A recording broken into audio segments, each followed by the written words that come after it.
Laetitia Milo, pourquoi elle a d'abord caché sa maladie à Badri?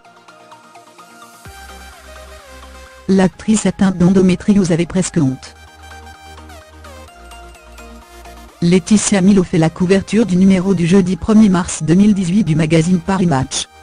Une couverture un peu particulière, puisqu'elle y dévoile son ventre très arrondi. Pour la publication, la comédienne qui attend son premier enfant, une petite fille, a bien sûr évoqué sa grossesse, mais aussi son amour pour Yanni, son ex-compagnon décédé trop jeune, et la peur de perdre Badri à cause de sa maladie, l'endométriose. Cela faisait 10 ans qu'elle espérait avoir un enfant et, miracle, c'est arrivé alors que son médecin l'avait mise en ménopause artificielle afin d'atténuer les effets de l'endométriose. Atteinte depuis l'adolescence de cette maladie, Laetitia Milo a tout d'abord expliqué à Paris Match qu'il a fallu beaucoup de temps au docteur pour trouver l'origine de son mal. Pendant des années, les représentants du corps médical n'ont cessé de me répéter que je n'aurais pas d'enfant, qu'il me fallait vivre avec ces maux de tête à hurler. Et des douleurs au ventre si terribles, si handicapantes qu'elles vous font vous retrouver recroquevillé au sol. C'est finalement en 2005 qu'elle a su quel était ce mal.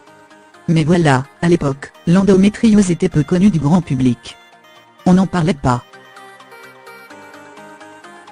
Parce que Laetitia Milo a eu presque honte, elle a tout d'abord choisi de ne pas se confier à son compagnon Badri. Comment expliquer à son mari qu'on va le priver d'enfant, que certaines périodes de douleur intense vous éloignent de lui?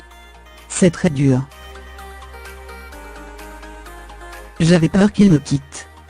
Finalement, l'actrice de 37 ans a dit la vérité, et a eu le bonheur de se rendre compte que sa moitié a très bien réagi, considérant que sa maladie était leur maladie.